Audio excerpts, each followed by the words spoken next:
Hello and welcome back to the podcast. My name is Chris Webb. I'm here to help you have a better estate agency business. So today I had a conversation with a client who actually lost out on a probate valuation. And we sort of unpicked about what went right and what went wrong on the probate valuation. And this is also applied to a normal valuation with a couple, for example, or especially some sort of divorce as well. So effectively what had happened is that the client had been called out on a market appraisal and they'd done everything right. So they'd asked lots of great questions when it came to booking the market appraisal, found out lots of details about the property, got on really well with the person who was booking it in. They then went to go and value the property, seemed to go pretty well, closed for the business, and they said, look, not quite now, I need to speak to my family members, get everything on board, and then we'll come back to you off the back of it from there. And then they found out about a week later they'd gone on the market with another agent. Shock, horror. So we basically had a bit of a mission ahead of ourselves to unpick about what went right and what went wrong. So if we know what went wrong, we can then change it and improve it for the future.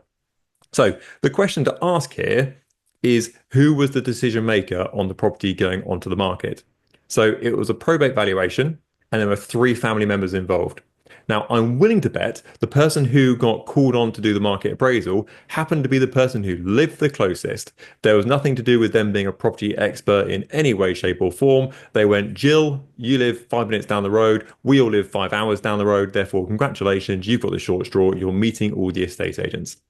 Now, the agent in question probably spent an hour, hour and a half of the property explaining to the person, effectively the homeowner, soon to be, about why they are the right agent to sell that property. They talk through the marketing strategy, the pricing, the fee, social media strategies, all this really, really good stuff. Now, how much of that do you reckon then went on to the family? So there are two other siblings involved. How much of that actual hour and a half presentation, let's call it, actually went on to the family members who may well be the decision makers in that situation? I'm willing to bet it was the price, it was the fee, and if they thought you were right, and probably not even that. If you messed up, they'd probably say, "Oh, thought they were a bit of a dick." But outside of that, it's probably price, fee, and that's probably about it.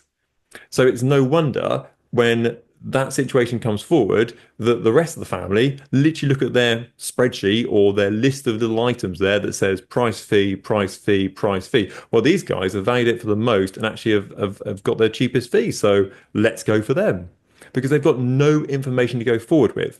Now, this is exactly the same if you go on a valuation and one of the partners can't make it. So, for example, let's say you go and value a property and the husband's there, but the wife is at work, for example. Now, I can throw men under the bus here, but I know if my partner said to me, how did that valuation go today? You'd probably get a sentence out of me to say, yeah, it went all right. This is the price, this is the fee, and I thought they were okay. Outside of that, that whole hour presentation about, oh, they can do a launch day and social media marketing is probably lost in translation somewhere. So effectively what we're trying to do is get everybody who's involved with selling that property on board to say why we are the best agent to touch base with them and actually to sell the property as well. But first of all, they need to actually know who we are.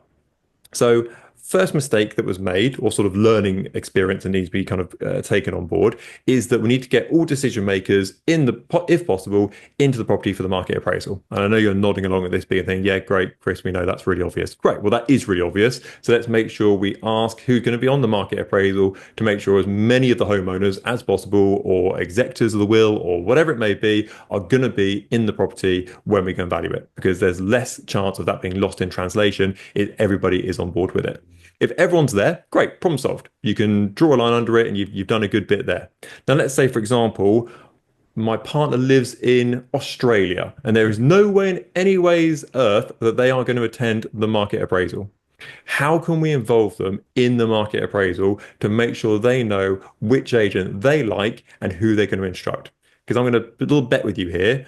The other agents, the other two agents that are probably going along, are going to fall into the trap that the agent we talked about earlier fell into, and that they just spoke to one of the partners, and the other partner's got no idea who they are, couldn't pick them out from a crowd. They're just going to look at the numbers with regard to fee and the price as well. So a really good way of doing this is to follow up a market appraisal with a video. So jump onto Zoom, do a screen share and talk through exactly what you went through on the market appraisal. Now, I'm not asking you to spend another hour and a half looking at yourself on Zoom. For a man who spends a lot of time looking at himself on Zoom, it's not the most exciting time you're ever going to spend. But what you can do is summarize in 5 to 10 minutes the main points you've talked through. So you might talk about properties you've sold in the local area, for example, your marketing strategy, what price you want to go on the market for, and kind of your expectations with regard to how confident you are on that, with regard to your fee, the next steps, etc. At least if the person watches that video, they're like, oh yeah, actually, we've gone from 1% of the information coming over to now like 30% of the information coming over. And compared to the other agents who are still at 1% of the information going over, you are 29% better off than they were before. So there's a huge amount of value there to try and include everybody in the process. So simply jump onto Zoom, screen share, and go through your comparables that you literally went through with the person in the property.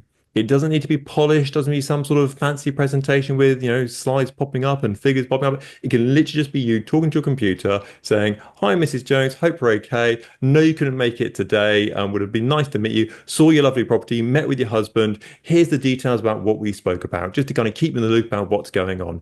This is one we sold down the road. This is what our marketing strategy is going forward. Here's how we're going to get as much money as possible and help you find your next property in Slough. Here's what we're going to charge you for it. And here's the next steps for it. This is going to put you head and shoulders above everyone else. And all you need to do in that situation is you don't need to make the other partner, make them feel like you're kind of cutting them out and going, you're not important. I'm going to speak to your partner instead because they're the adult in the equation. Instead, you're just going to forward them that video saying, hi, Mr. Jones. Hope we're all okay. Lovely to meet you today. I'm very aware I didn't get to meet your wife at all. So I just recorded a quick recap of the market appraisal we went through. You can just forward it on to them so they're aware of what's happened on the market appraisal. Now, if you're super smart about it as well, you'll have this tracked. So you'll have your video content tracked. There's loads of software out there you can buy for a relatively cheap amount of money, and it can track through how often your emails are opened, how many your videos being watched, and actually how many times they've been watched as well.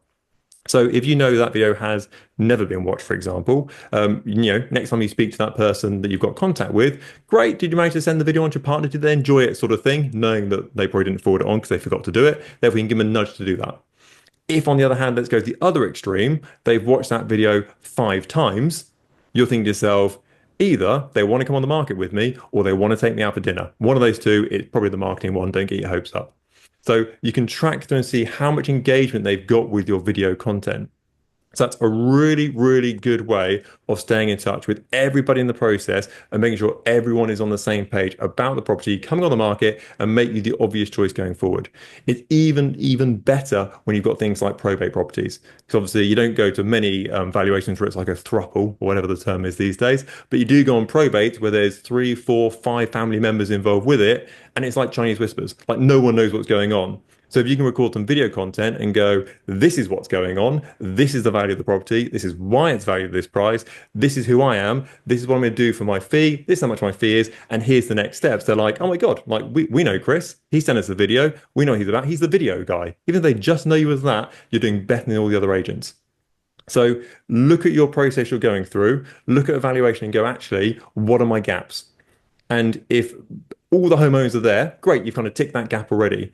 If you have got someone missing from that equation, it's really important you include them in that process. And a really easy way of doing it, just jump onto Zoom, spend 5 minutes recording a video. You can then send it across to the person you've got the contact details for and just ask them to send it on to their partner so they can be involved in the process as well. You spend all this time, effort, and money generating that lead to then go on that market appraisal. It seems crazy not to spend 5 minutes to massively increase your chances of that property coming on the market with yourself. Right, that is a wrap for today's podcast. Hope you've enjoyed it. I will see you on the next one.